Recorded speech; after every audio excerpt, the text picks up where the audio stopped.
Assalamualaikum warahmatullahi wabarakatuh. Perkenalkan, saya Hari Rizky Swandi dari Fakultas Hukum semester 2B. Di sini saya akan mereview kembali materi hukum pidana oleh dosen Ibu Prof. Dr. Heni Nuraini, SHMH, dan asistennya itu Dr. M. Randy Ariyandi, SHMH. Langsung saja yaitu kepada bab 3 tentang metode pembaruan KUHP. Yang pertama itu revolusi atau revolution.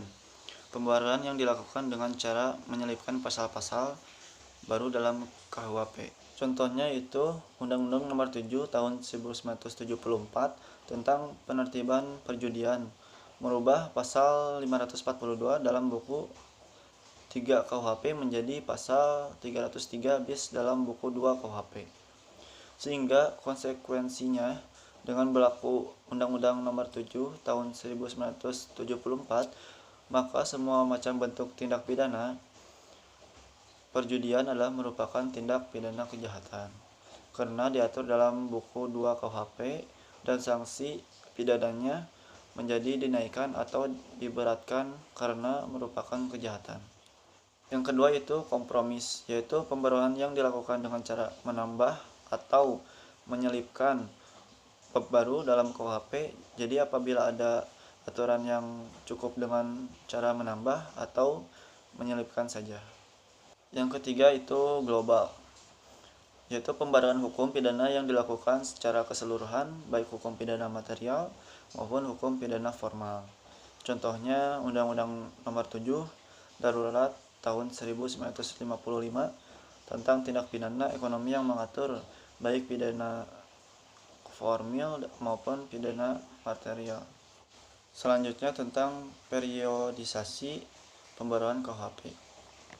Secara kronologis, perubahan, penambahan, dan pembaruan undang-undang hukum pidana telah dilakukan terhadap beberapa peraturan atau undang-undang, yaitu diantaranya 1. Undang-Undang Nomor 1 Tahun 1946 tentang peraturan hukum pidana. Yang kedua itu Undang-Undang Nomor 20 Tahun 1946 tentang hukum tutupan. Selanjutnya Undang-Undang Nomor 7 DRT Tahun 1955 tentang pengusutan, dan Undang-Undang Nomor 1 Tahun 1960 tentang pembaruan KUHP, dan Undang-Undang Nomor 7 Tahun 1974 tentang penertiban perjudian. Lalu Undang-Undang Nomor 27 1999 tentang perubahan KUHP yang berkaitan dengan kejahatan terhadap keamanan negara. Yang selanjutnya Undang-Undang Nomor 31 Tahun 1999 Undang-Undang Nomor 20 Tahun 2001 tentang tindak pidana korupsi. Tugas dari Ibu Dr. Haji Heni Nuraini, SMH, yang ditugaskan untuk berpendapat tentang KUHP dan RUU KUHP dan mencari pasalnya. KUHP tentang kejahatan penghinaan presiden, yaitu terdapat pada pasal 134 KUHP, yaitu berbunyi tentang penghinaan dengan sengaja terhadap presiden atau wakil presiden diancam dengan pidana paling lama 6 tahun atau pidana denda paling banyak Rp4.500. Dan pasal 136 bis KUHP, yaitu berbunyi pengertian penghinaan sebanyak dimaksudkan dalam pasal 134 mencakup juga perumusan perbuatan dalam pasal 135.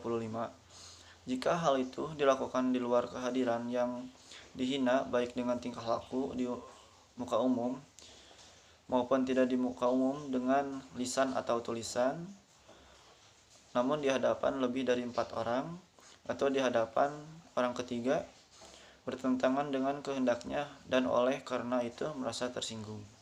Adapun rancangan undang-undang KUHP-nya yaitu pasal 218 berbunyi mengatakan setiap orang yang dianggap atau menyerang kehormatan presiden dan wakil presiden bisa dipidana maksimal 3,5 tahun atau denda 150 juta.